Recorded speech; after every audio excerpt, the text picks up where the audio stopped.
Halsey's long-awaited fifth studio album came out October 25th, The Great Impersonator. The album was accompanied with an impressive marketing campaign leading up to the release of the album, including Halsey impersonating 18 other artists and attributing different songs on the album to being influenced and inspired by those artists. Although the songs may be sonically and lyrically inspired by other artists, the words in the songs are all Halsey. The Great Impersonator tells Halsey's journey of coming to terms with her own mortality and legacy, and reflecting on the love and loss she's experienced throughout her life. And after the album was released, I was surprised to see well-respected media publications like Pitchfork giving the album a 4.8. And I thought, wow, a 4.8 out of 5, that's pretty good. But then I looked at it and it said out of 10, a 4.8 out of 10, and I thought, wow, that's really bad. And then soon after, I saw another popular music reviewer on YouTube, Anthony Fantano, release his review of The Great Impersonator, giving the album a 1 out of 10. A 1 out of 10. And I was so confused because I was like, I don't think I would ever give an album a 1 out of 10 unless it was like offensively bad. And I mean like offensive. So I was like, what about this album do they hate so much, or are they just not getting it? And it's not even like I want to force them to like retract their reviews and give Halsey a better score, but I'm like, I feel like they're intentionally missing the point, and I don't really need validation for my music tastes from these guys I've never met before. And I may just be a novice YouTube music reviewer, but I thought I'd give my take on The Great Impersonator, and then we can go through some of the controversial reviews that the album has. Let's get into some of Halsey's history and events leading up to the album. So Halsey released her debut album Badlands in 2015, and she was definitely seen as part of like the indie pop, alt pop group with like Melanie Martinez and Lana Del Rey, Marina and the Diamonds, Troye Sivan. I discovered her music around this time between the release of Badlands and Hopeless Fountain Kingdom. I remember I found her music on like 8-track, but she had a really successful debut album with some popular songs like New Americana and Colors, and even her song Castle would be the promotional song for that weird Snow White and the Huntsman movie, so she was getting mainstream recognition. But it wasn't really until Hopeless Fountain Kingdom, her second album in 2017, that she became more of a mainstream pop artist, with her feature on Closer by the Chainsmokers and her singles off of this album, Now or Never and Bad at Love, becoming quite popular. And after this is where I feel like Halsey's career really skyrocketed, when she became associated with a lot of other popular rappers and music acts and collaborated with them, like G-Eazy with Him and I, East Side with Benny Blanco and Khalid, and Boy with Love,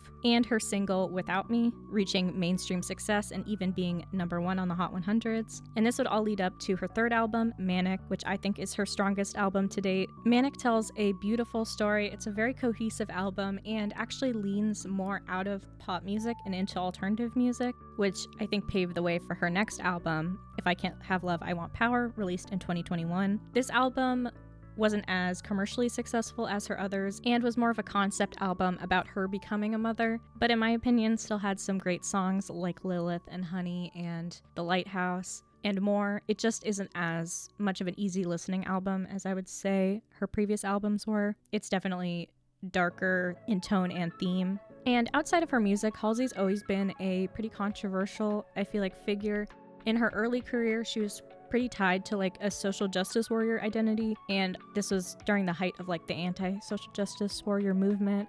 She talked a lot about being bisexual, being biracial, and being bipolar, and this obviously put her under a lot of scrutiny. Like, her racial identity was always called into question. Her bisexuality was called into question because people would say that she's like only seen with men when she's like paparazzi'd or dating. And being bipolar, people I guess just thought was annoying, but Halsey was pretty open about her mental health, and she would often like tweet about inequalities that she saw in the music industry or just in the world around her. But she became kind of like a punching bag for the anti-social justice warrior movement at this time. But as Halsey's career continued, she was able to shake off this social justice warrior persona, even though she continued to talk about social justice issues, but I guess in a more palatable way to the mainstream. and she's not afraid to call out big institutions in the music industry like the Grammys and Pitchfork, which we'll talk about later. And Halsey has also been very open about her health issues. She was diagnosed with endometriosis in 2016, and she's talked about the miscarriage that she's had in the past, likely due to endometriosis. Halsey's desire to be a mother has actually been a long-running theme in her music, and Halsey's also been diagnosed with autoimmune diseases. And it wasn't until she released the first single off of this album, The End, where she talks about her current medical problems and that she was diagnosed with lupus and a T-cell disorder. A lot of people speculate that the T-cell disorder is some form of leukemia, but she hasn't confirmed that. Halsey's personal life and dating history has also been quite public. She's dated a lot of high-profile guys, but none of them have worked out because she's bad at love, as we know. But everyone is happy to learn in 2021 that she settled down and had a son, but unfortunately that relationship didn't work out. She sings a bit about that in this album, and last year she started dating Avin Jogia of Victorious fame, and in September she confirmed on X that they are engaged. So hopefully this relationship does work out for her. In the album, she does put a lot of faith in this relationship, and she feels like she finally found someone who's the right fit, and I hope that that's true for her. So the first single Halsey would release off of her album is The End, which is definitely not a single you'd expect, which is more of a somber song about her coming to terms with her health problems and feeling like she finally found someone who can help her through everything. And then this would be followed up by Lucky, which samples the Britney Spears song. This one actually did cause a little bit of controversy because Britney initially went off on Halsey about how this song was disrespectful, but then took it back. Maybe she just didn't understand the song, but it's obviously about Halsey's own life and persona and not really about Britney Spears at all. I think she was just drawing parallels between her life and Britney's life, and her life and the character of Lucky, the superstar, and how everything is perfect in her life, but then behind the scenes she's falling apart. And then this would be followed by Lonely is the Muse, Ego, and I Never Loved You. So the concept of The Great Impersonator. When I heard Halsey was calling the album this, and it was exploring all these different versions and interpretations of herself, I actually felt like it was the perfect fit for her because I've always felt like Halsey was a bit of a chameleon. It might just be my facial blindness, but every time she has a new look, I'm like, wait, that's Halsey? She looks so different. Because I feel like she's had all of these different personas. She's been the indie girl with blue hair. She's been the Tumblr girl with pink hair. She's been the chain smokers girl with a blonde pixie cut.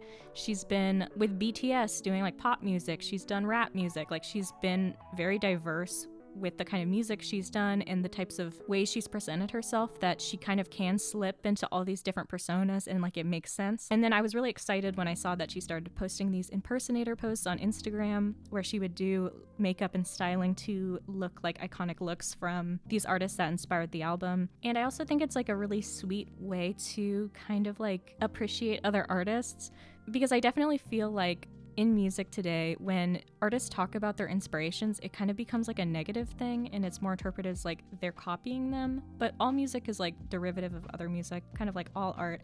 So I think it's actually sweet that she's giving respect and props to the artists that came before her and that inspired her throughout her childhood. And especially I was most excited when I saw that she impersonated herself from Badlands, putting on that blue wig again and going to the desert. And the album itself is very dark. There are definitely some songs on the album that I feel like you wouldn't really listen to outside of the album because they're kind of for that experience, especially because they're pretty heavy. The album does deal a lot with Halsey accepting her own mortality, possibly because she may have a terminal illness, I believe. And I think this concept of the album, of her coming to terms with her sickness and figuring out what her legacy is and what she'll leave behind for her son, and even trying to accept how she feels about heaven and hell and what she thinks happens after death. I think this is a really powerful and unique album to write about such a personal journey. Even though death is inevitable, right? It's not something that people really like to talk about. It's still, I would say, considered a taboo to really talk about how you feel about death. And I think this album will definitely be very powerful to people who are terminally ill or know people who are terminally ill. I know from experience with dealing with people in my own life who have been terminally ill and passed, seeing that part of your life where you have to really come to terms with your own death and accept what happens in the afterlife and try to figure out how you believe in religion and what you think your legacy is something I've seen firsthand. So I think to me, this album was very relatable. So I was like, wow, Halsey's like really getting into it with this album and really discussing like all facets of her life and her mental health and her thoughts. And like it even goes through references to her teenage years and connecting how she saw people when she was a teenager die and when she was like homeless and experiencing that kind of fear, and then like modern day how she's reflecting on all of the people she's seen in her life that have died or ways she previously saw death, and Halsey wanting to be a mother for so long and then finally being able to have a son. Hearing her sing about her son and her fears that she won't be able to grow up with him is very heartbreaking, and I'm proud that Halsey was able to make this album. Of course, there are some songs in the album that I probably wouldn't like add to my playlist just because I know the heaviness of the songs would really affect me. I do want to say some songs that were standouts to me on the album are Ego, Panic Attack, Life of the Spider, Hurt Feelings, Lucky, and The Great Impersonator. The album has a lot of different like aesthetics, and I think in that way it may be confusing for people to grasp because of how many different genres it explores. Like it goes from folk to pop to rock, but the thematic elements of life and death and looking back is present through all of the songs, so it does have a cohesive through line to the album. And the aesthetic of the album overall, outside of her impersonations, is just kind of like magic and card tricks and being an enigma and a mystery and an impersonator, which I guess is how Halsey sees herself when she made this album. The synopsis she posted for the album says, "Witness the uncanny ability of a woman who can be anyone, anything your heart desires. Friend, lover, foe, she transforms before your very eyes. Her voice and visage a reflection of your deepest dreams and your darkest fears, but beware. For she's not just a master of disguise, but the spirit of transformation, slipping between the cracks of reality. One moment a beloved friend, the next a shadowy figure. She's the queen of uncanny, the mistress of metamorphosis, beware of the great impersonator." So Halsey and Pitchfork do have a history. In 2020, when Halsey's third album, Manic, was released, it was given a 6.5 out of 10 on Pitchfork, and she tweeted, "Can the basement that they run Pitchfork out of just collapse already?" Which caused a lot of backlash because people thought she was making like a 9/11 joke because Pitchfork is run, I guess, in the World Trade Center. I do want to say I don't wish for any hate or whatever to this writer who wrote this article, but like I don't think they need to be bullied into changing their opinion. They don't need to retract anything. It's like whatever. They put this out, they stand behind it, so I can critique it. So in the synopsis for the review, they say, "With a muddled concept at its core, Halsey's fifth album languishes in dull pop rock corridors behind emotionally potent but unremarkable songwriting." Okay, they mention Halsey's Instagram series leading up to the album, releasing the different impersonators, and they say it's a great idea, but the concept for the album is fairly boilerplate, saying, "Without being so explicit, this is essentially what Taylor Swift did with Lover or Chappell Roan did on The Rise and Fall of Midwest Princess." I don't think so. Am I wrong? I don't really see what they're saying here about Lover. I really don't think it's like a Muse-inspired album. The Rise and Fall of a Midwest Princess I could see like a little bit more because she was drawing inspiration from like various gay pop idols like Madonna and stuff. Like I would say Super Ultra Graphic Modern Girl is very Madonna, but outside of that I don't know if I'd really say like the album songs pull direct inspiration from specific artists. Maybe I'm wrong, but that's not really how I'd see it at all, especially Lover. That seems so random to me, especially because Lover is considered to be like one of Taylor's lower rated albums, and they're kind of saying that Lover executed this concept better than what Halsey did, but I don't really understand because I don't think Lover did execute that concept at all. Okay, they also say, "This points to a fundamental problem with the idea of Halsey as an auteur. Although she is a great curator, a brilliant single artist, asked to hear my 6 best Halsey songs playlist, and a hugely compelling performer, they've never presented a coherent vision of who they are and what they want to say in a broader sense." Then the reviewer talks about how Halsey isn't a strong enough songwriter to explore the more nuanced themes of martyrism and being lonely and wounded. They then talk about Halsey's best songs, Without Me, You Should Be Sad, and Nightmare, are ultra efficient and bulldozer subtle, big emotions resulting in a big payoff. And I do agree that Without Me, You Should Be Sad, and Nightmare are probably some of Halsey's more mainstream palatable songs, but I don't necessarily think that if a song isn't something that would be played on like the Hot 100, it isn't a song worth writing. And when talking about the line in Lonely is the Muse, I've inspired platinum records, I've earned platinum airline status, I've mined a couple diamonds from stories in my head, but I'm reduced to just a body. here in someone else's bed. But they feel like Halsey's own perception of herself is wrong, saying, Halsey is one of the most successful artists of their generation. In many of their biggest hits, like the absolutely brutal Hot 100's #1, Without Me, carries out a character assassination on a former romantic partner with the precision of a M16 agent. There's absolutely no convincing argument to be made that G-Eazy's songs about Halsey are taken more seriously than Halsey's songs about G-Eazy. So you do wonder, what is the purpose and value of this song? Is it to conjure a sense of victimhood, to make some listeners feel bad for not exalting her genius? There's no accounting for how someone feels, obviously, but as a listener, it's jarring to hear a passage like this, whose indulgently sad veneer hides a convenient rejection of its author's own agency and talent.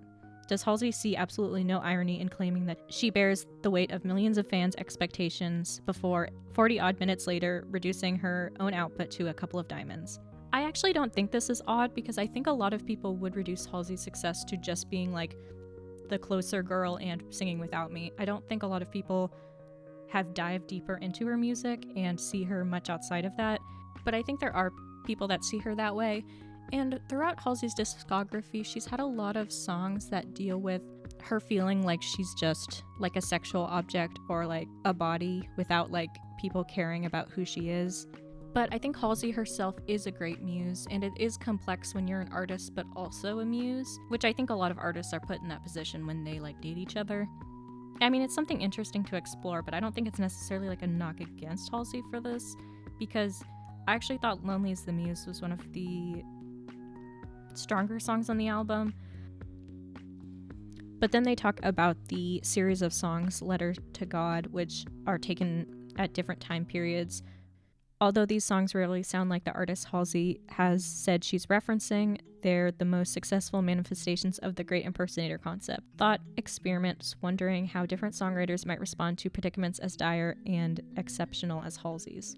And then they end the review by saying, perhaps that fallacy, though, The Great Impersonator is, after all, an album about how Halsey responds to Halsey's predicament. And for the most part, it trades on watery meditations on fame and torturous extended metaphors. Its most damning quality might be that, at the bottom of all of it, it's still hard to focus your eyes on who Halsey is. Am I wrong by saying I think that's the point of the album, and the concept of The Great Impersonator is how Halsey is a chameleon? I don't know, but they go on to say, they're not as great as channeling other artists from eras gone by, nor are they a particularly sharp assessor of a modern celebrity. So what then? Is it enough, as A Great Impersonator so clearly wants us to believe it is, to say you've suffered for your art and for your fans and call it a day? And that's how they end the review. Although the reviewer mentioned at the beginning it was written during a period of time which they dealt with postpartum depression, lupus, T-cell, lymphoproliferative disorder, leaving a feeling of distance between their own body and like a professional impersonator, but Halsey has gone whole hog with this affair, teasing a record with steady drip photo shoots, meticulously recreating famous shots of Joni Mitchell, Fiona Apple, Stevie Nicks, and more. I'm kind of surprised that they don't realize like these themes are kind of the most important part of the album and the through line between all the songs. Like, they don't really talk about that. I think the reason Halsey's reflecting on her life in this way is because of her own mortality, and she's accepting death and seeing her whole life through this new lens of what she's created and what she has left. They're kind of dismissing all of the hardships that she's ever faced by just being like, oh, it's muddy and we don't know who she is. But like, this album isn't about her being an impersonator, it's about her life and who she is and like how she feels about being a mother, how she feels in this new relationship, how she feels almost dying, how she felt going through chemotherapy, like, and I guess it's all like self-involved. I was reading this other article from Complex saying Halsey faces backlash after calling out music critic for negative review. And all she said, though, was, thank you, Pitchfork, for your kind words. I think it's so beautiful that everyone interprets things differently. And she just posted, like, snippets of the Pitchfork review, like, real emotional grounding, they're a great curator, a brilliant singles artist, and a hugely compelling performer. And then, like, that's where they go into, like, this album sucks. And it's sharp and witty, and it's one of the most head-spinning passages in pop this year. And its studio sounds and mumbles of in-between take chatter carefully placed to make you feel like you're seeing greatness conjured before your eyes. I think they were saying that in a sarcastic way. And then Halsey's one of the most successful artists of their generation. And that's when they went into being like, But Halsey's Lonely is the Muse is a stupid song because she's so successful. And the Complex article includes some quote tweets from Halsey tweeting the Pitchfork review, and this person responds, "It's cool that a millionaire pop star can just sick their army of parasocial freaks on any journalist who dares give them anything other than unadulterated praise." I don't think that's true, and that's not really what Halsey did. She posted the review. It's kind of sassy, but like, she didn't sick her fans on anyone. Or this one says, "I don't have any words on how to express how disgusting and mean-spirited this is. We've been watching art criticism die for a long time, but to see a mega celebrity go out of her way to harass a specific critic feels genuinely dystopian, makes me sick to my stomach." And this one says, "Musical mediocrities like this one now basically live in their perfect world. Professional criticism is almost completely dismantled. Plus the internet ensuring their sycophants will collectively be louder than any review anyway. There's still a bunch of effing crybabies." And I like this one that just says, "Everyone defending Halsey should go touch some grass today." Like, I don't get it. Are we not allowed to defend artists we like if they're allowed to talk shit about artists they don't like? And it's time for a review of this new Halsey record, The Great Impersonator. Look, I'm not going to say I'm like an expert on Halsey's music taste, her understanding of any of these artists, or her full capabilities as an artist. But the chances she was going to drop an album here that would have a fraction of the impact that even one of these artists had on the music industry in their lifetime was pretty slim. And honestly, I would even be hesitant to put money on the likelihood of her accurately capturing the sound and essence of one of these artists in a way that was actually flattering and complimentary. I have to say, I'm surprised because I never really thought the point of the album was to actually impersonate the singers. Yes, it's called The Great Impersonator, but I think it's more like you're pulling inspiration from the different artists and the different sounds that they've introduced in the music industry. And for sure, I know in reaction to this, there will be some detractors saying like, the impersonations, it's not like literal. Oh my god, it's me. Okay, I have to say though, it's not literal. It's not like she's trying to sound like this artist. I think the point is the songs are inspired by them, and it's through Halsey's own vision. You will be sadly disappointed if you go into this thing expecting a celebration of the greats or even ripples of their influence. Maybe I'm wrong, but it is ripples of their influence. It's a Halsey album. It's not these other artists' album. You know it's a Halsey album. Why is he acting like it's gonna be like some sort of like greatest hits like Impersonator? Maybe the title The Great Impersonator is like confusing him a bit. There's some Evanescence influence going on the very edgy alt-rocker Lonely is the Muse, which handily has some of the most excruciating lyrics on the entire record. Okay, the guys just hate Lonely is the Muse. They don't understand women's perspectives on being an object in men's lives, I guess. And maybe, I guess, I'm realizing, like, Anthony's probably right in a way, because I don't have the past musical history knowledge to really analyze the songs from the perspective of how they relate to the artist. Going into the album and knowing none of that, I was okay with the album. Like, I found it pleasant. It didn't have to be like a super hyper reference imitation of an artist. I know maybe that's the problem. The Great Impersonator, Anthony maybe went into it thinking like it's going to be Halsey one-to-one embodying these artists and the type of music they write about. But the album's about Halsey foremost and her just like exploring past influences she's had. And I don't think it's much more than that. I feel like he's expecting something that Halsey was never going to deliver. Why does every goddamn song on this record sound like it's being written from the perspective of some troubled girl character from those shows? Or, I don't know, one of those like Delaney Rose skits on TikTok where she's pretending to be a character in some coming-of-age movie or like a girl from an indie film. We all go through hard stuff in our lives and she's reflecting on it. I mean, like, the father of her child left her. She's going through postpartum depression.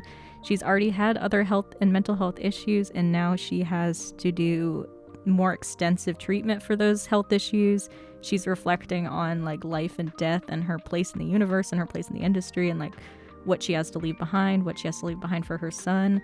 It is very tragic. I think this is also why Halsey has maybe lost a bit of a sense of identity, is because of going through all these hardships. I think she's like in the album also questioning who she is. Because this entire record has the worst case of main character syndrome I've heard on any pop album in 2024. Messy demos, and just would not make it onto a more respectable release that was actually well conceptualized, most notably the draft track of Life of the Spider. Don't come for Life of a Spider like that. That was one of the best songs on the album, and I assume she only sung it once or didn't want to refine it because it's such a intimate and heartbreaking song. Like, I feel like, I mean, maybe she was just playing it up and recording it, but I thought she was actually like crying during recording that song, so maybe she didn't want to perform it again. Okay, I finished Anthony's review. I kind of do feel like he's missing the point. Maybe I'm wrong, but I don't think the purpose of the album, like I said, was to completely embody and imitate these other artists. I think it's more like a jumping off point to inspire them. I'm kind of surprised in this review he didn't mention like a single thing about anything going on in Halsey's life. He just was like, oh, she's so angsty and like it's embarrassing. But like, are we not allowed to be angsty? Isn't that kind of like the point of art, is to let out your emotions? I don't know. It's like weird because I feel like I've been thinking a lot about like albums that are relationship based. And then, you know, people are like, oh, all you care about is your love life. And then this album, Halsey's like talking about, you know, her inner turmoil and her personal feelings. And then it's like, oh, it's too self-indulgent. It's too main character syndrome. Even though like you're writing songs about yourself, of course it's main character syndrome. It's literally about herself and her perspective. I don't know. You're listening to a Halsey record. Why are you acting like you are not listening to a Halsey record? And like, does he not have any reference to any of Halsey's other music? It just seems like silly. Also, saying her music is laughable at points when she's talking about death is kind of like low-key offensive. Did you not get any of it? Like, have you never had a struggle? Have you never had a loved one die? Have you ever had to deal with possibly thinking you're going to die? Maybe I'm wrong, and maybe I'm just interpreting it too much of like a Halsey fan, like how I think other fans would see the album, as like actually a beautiful, heartbreaking story. But like, what bothers me is these are respected musical reviewers, and they're just like so missing the point and being so dismissive of other people's art in a way that's like silly. Like, what do you mean the album is a 1 out of 10? You think it has no artistic value, has no purpose, isn't going to help anyone, no one's going to like it, I guess, and if you like it, I guess you have bad taste in music? It just seems silly to me. Like, every album has pros and cons, every piece of art has pros and cons, and like good stuff and bad stuff. Even like him just saying Ego is kind of a good song. Like, yeah, I'd give the album maybe boost it up a bit, give it a 3 out of 10. I guess it seems like at the core, they just don't like the concept that Halsey was trying to create with The Great Impersonator and like referencing these other artists. But I think they got too stuck on that part of the album. But I would love to hear how you guys feel about the album. Maybe I'm too defensive because I'm a Halsey fan and I do really like Manic. It's one of my favorite albums. But it's kind of funny because like, I wouldn't even say this album is like Halsey's best album or anything, but it's like a decent piece of music. But I will always go to bat for women's art being like mischaracterized by random men on the internet, and this is just a case of that to me. And that's what led me to make this video today.